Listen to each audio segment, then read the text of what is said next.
NK나우의 전태우입니다. 현재 평양에서 물가 폭등의 사재기 현상까지 나타나고 있다고 합니다. 북한 당국이 코로나19 확산 차단을 위해 일부 수입품을 제한하겠다는 결정을 내린 이후에 이 같은 현상이 나타나고 있다고 하는데요. 상점에서 판매되는 수입식품과 조미료, 전자제품의 가격이 크게 오르고 있다고 합니다. 실제로 지난 24일 평양의 한 소식통에 따르면 평양 내 시장의 수입산 밀가루는 거의 찾아볼 수 없고요.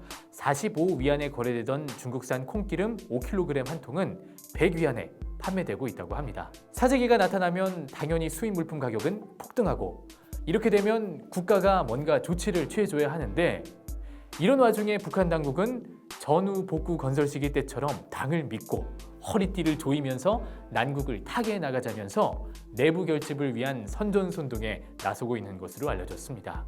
그런데 이렇게 북한의 사재기 소식이 외부에 알려지자 북한도 이에 반박 영상을 유튜브에 올렸습니다. 유튜브는 이 북한 당국이 운영하는 듯한 계정으로 보이는데요. 영상에서 북한에서는요, 현재 모든 물건이 풍족하며 사재기 현상은 절대 없다고 말하고 있습니다. 심지어 가격이 내렸다고 이야기까지 하는데요. 영상에서 한 여성은 수입품 찾는 사람들이 어디 있습니까? 다 우리 제품 좋아하는데 라고 하면서요, 물어보지 않은 자국 제품에 대한 자부심을 내비치고 있습니다. 잘 짜여진 각본 같은 것은 단지 느낌적인 느낌일 뿐일까요? 아무튼 이 국가가 주는 것만으로는 먹고 살아갈 수 없게 된 지금과 같은 때 이 북한 당국은 통제만 하지 말고 살 방도를 제시해야 될 것 같습니다. 지난 15일 치러진 제21대 국회의원 선거에서 북한에서 엘리트 출신이었던 태용호 전 공사와 꽃제비 출신인 지성호 대표가 나란히 당선됐죠.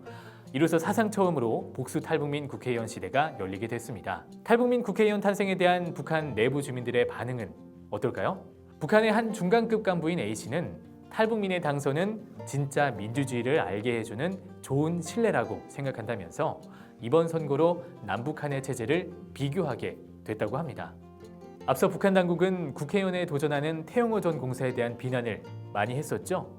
반면 A씨는 태용호 당선인에 대해 굳이 고생하지 않아도 살아갈 수 있는데 자신을 공개하고 정치에 뛰어든 것은 큰 뜻이나 희생이 없이는 힘든 일이라며 긍정적으로 바라봤습니다. 지성호 당선인에 대해서는 꽃제비 출신이고 게다가 몸이 불편한 사람이 대의원이 됐다는 것은 북한의 제도에서는 불가능한 일이라며, 그래서 정치적으로 이용당한다고 생각하는 간부들도 덜어 있다고 전했습니다. 또 이번 4.15 총선거에서 탈북민이 국회의원에 당선된 것이 꽤 큰 충격으로 다가왔다고 하는데요.